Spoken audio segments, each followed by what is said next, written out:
Par la grâce de Dieu que j'ai eu à cœur de donner, c'est l'importance de la croix. Je parlais de la croix parce que c'est un élément qui est, je dirais, notre base pour notre salut. Sans la croix, il n'y a pas de salut. Pourquoi nous avons la vie? Parce qu'il y a un élément que Christ, ou je dirais Dieu nous a donné, c'est vraiment la croix. L'importance de la croix.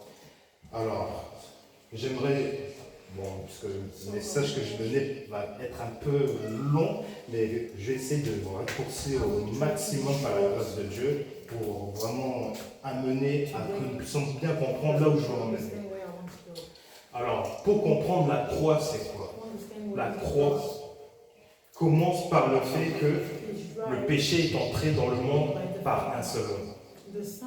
Et que ainsi, le péché est étendu sur tous les hommes. Et par le péché, la mort est venue. Et que la mort s'est étendue sur tous les hommes.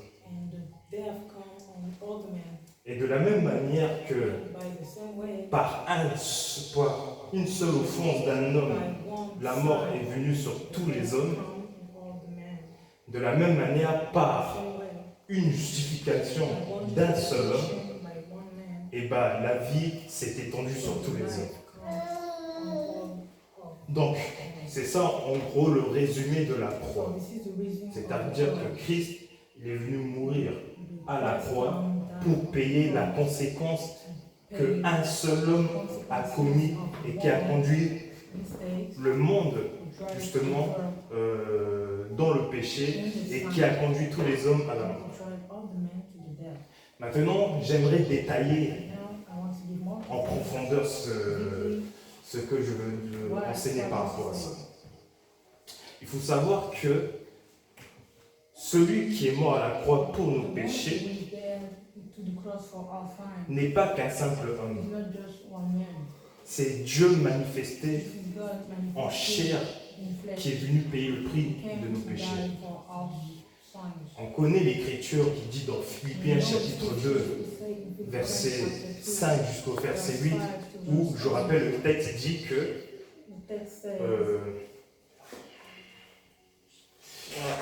Christ, qui existait en forme de Dieu, n'a point regardé comme une proie arrachée d'être égal à Dieu.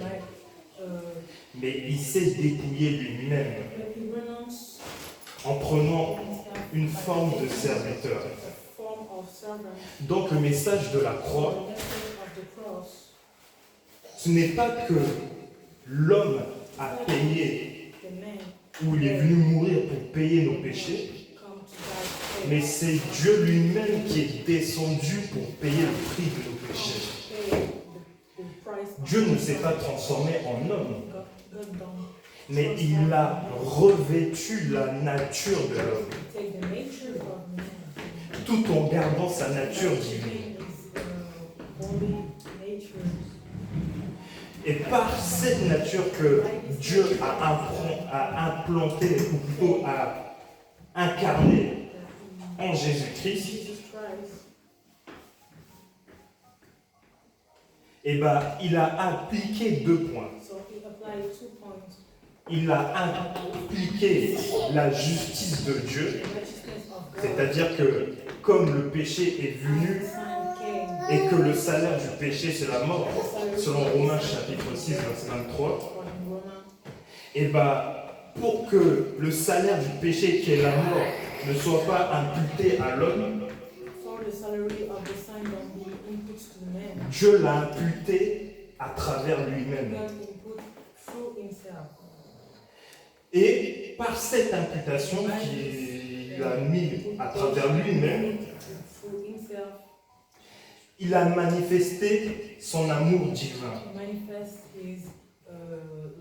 Donc, à travers la croix, il y a la justice que Dieu a manifestée et il y a son amour divin qui a manifesté parce que la justice, Dieu l'a payé lui-même le péché. L'amour, parce que Dieu, en payant le prix du péché de l'homme, il est venu sauver le pécheur.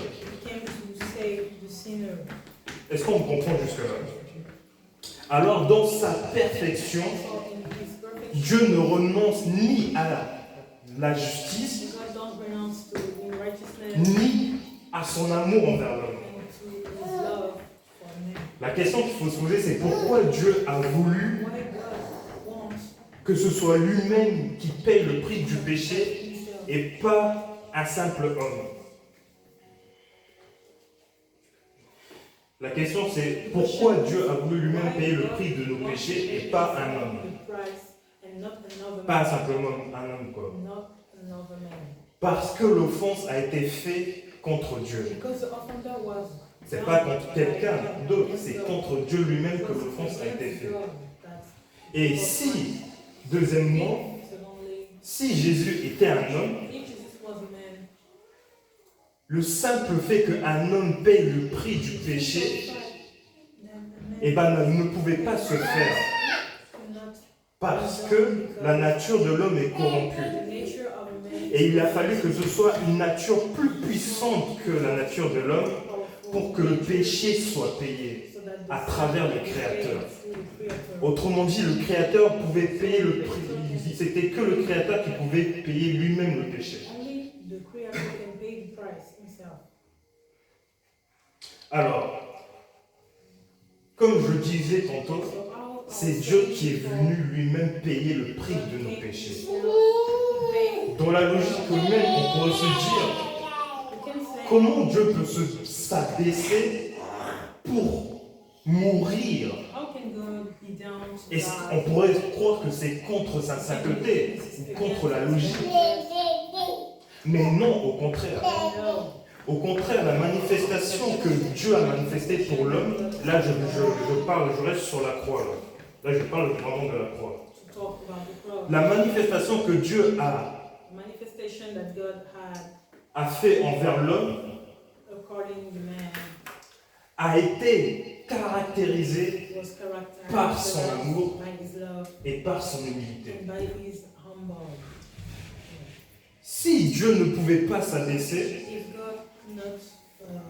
si Dieu n'aurait pas pris la place d'un homme pour payer,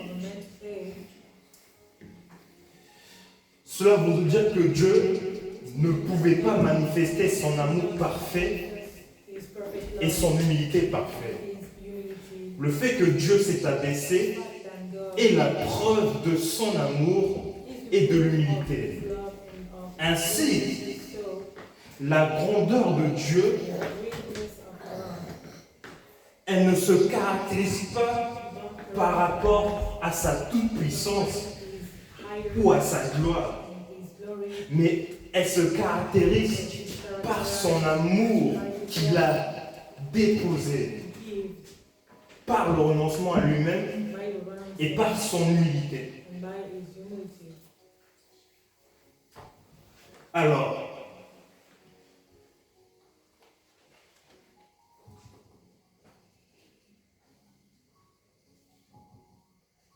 donc, la croix dans laquelle où Jésus a payé le prix n'est pas juste une justice de Dieu. C'est l'expression la plus pure de son amour et de sa justice réconciliée qui s'unissent. Vous voyez?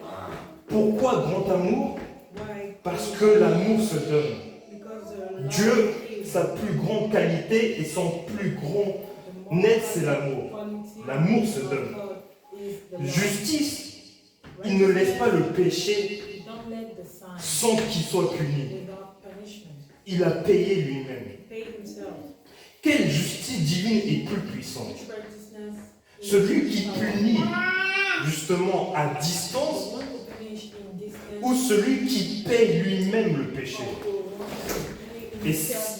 Et c'est là où l'amour manifesté de Christ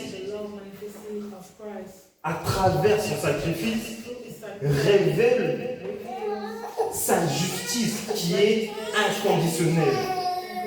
Parce que non seulement il n'a pas laissé le péché que laissé en l'air sans que ce soit puni, mais aussi parce que il a manifesté son expression d'un amour inconditionnel.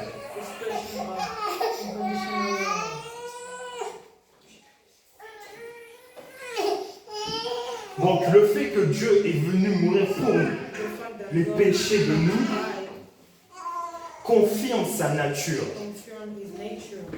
qui est l'amour, l'humilité. Ça ne contredit pas sa nature, mais ça révèle la nature profonde que Dieu est. Si Dieu ne pouvait pas mourir, ou il ne pouvait pas s'abaisser à l'homme, alors Dieu ne pouvait pas manifester, il ne pouvait pas être un Dieu d'amour. Donc, l'amour de Dieu, c'est-à-dire que la toute-puissance de Dieu agit par son amour. Sans son être amour, Dieu n'est plus Dieu. C'est-à-dire que le fait que Jésus-Christ est venu mourir est la preuve indéniable que justement sa plus grande puissance que Dieu a, c'est l'amour. C'est ça l'œuvre de la croix. Pourquoi c'est ça l'œuvre de la croix? Parce que Dieu a renoncé à ce qu'il était par amour pour les hommes et parce qu'il s'est humilié en se mettant à la place de l'homme. Donc c'est dans toutes ces vertus-là que Dieu manifeste sa toute-puissance.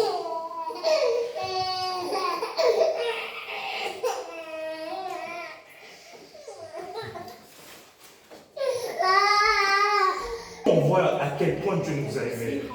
Est-ce que nous comprenons l'œuvre de la croix? Si, pourquoi je parle de ça? Il y a un message derrière. Pour que déjà, premièrement, nous puissions comprendre la croix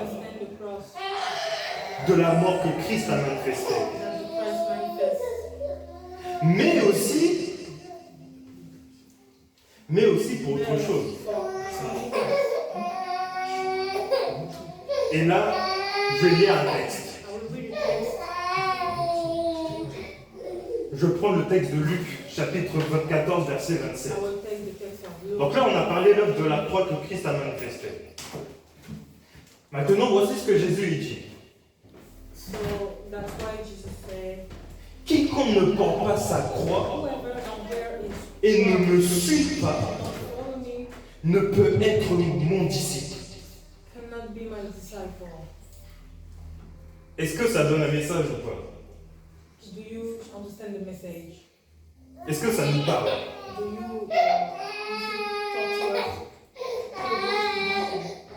Je reprends. Par rapport au texte, c'est ça? Ok. Donc, j'ai parlé de comment la croix a été manifestée. Et du coup, j'ai dit que le message, ça a un but. Déjà, premièrement, de comprendre pourquoi, je dirais la constitution de la croix. Et aussi pour, justement, autre chose. Et là, j'ai lu le texte de Luc 14, verset 27, qui dit que quiconque ne porte pas sa croix et ne me suit pas ne peut être mon disciple. Du coup, je demandais, est-ce que ça nous parle à nous? Est-ce que ça nous parle? Et sans que j'explique ce texte, je pense que ça nous enseigne tous déjà. C'est-à-dire que si on a compris la grandeur de son amour que Dieu a manifesté et de son humilité, de son renoncement, qui est, comme je le rappelle encore, la croix, c'est vraiment l'amour manifesté inconditionnel, l'humilité manifestée inconditionnelle et le renoncement. Et Jésus nous dit, si quelqu'un ne porte pas sa croix, il ne peut être mon disciple. Gloire à Dieu, Dieu nous a manifesté son amour. La question c'est, et nous, qu'est-ce que nous faisons de ça? Est-ce que nous sommes prêts à emboîter le pas que Jésus a emboîté? Est-ce que nous sommes prêts à donner sa vie comme Christ a donné sa vie pour les pécheurs? Est-ce que nous sommes prêts à renoncer à tout ce qui combat Dieu? Est-ce que notre amour nous pousse à aller jusqu'à s'abaisser? Même si par exemple Dieu nous dit de partir loin là-bas et de nous éloigner de nos familles, est-ce que notre amour est à la hauteur de ce que Christ a fait? 1 Jean chapitre 2 verset 6. Celui qui dit qu'il demeure en Dieu doit marcher comme lui-même a marché. Donc, le fait que Dieu a manifesté son amour est la plus grande preuve que justement c'est sa nature parce qu'il est venu mourir. Mais Dieu attend quelque chose aussi. C'est nous. Parce que le disciple, c'est celui qui marche comme Dieu. Et c'est le chemin que Christ a préparé. Maintenant, qu'est-ce qu'on en fait? Est-ce qu'on considère ce que Dieu a fait, mais on choisit de marcher avec notre vie? C'est-à-dire d'être dans la gratitude? Ou alors son amour est tellement puissant en nous qu'il a agi jusqu'à mourir pour que nous puissions nous transformer et emboîter le pas qu'il a pris. Que le Seigneur nous bénisse. Amen.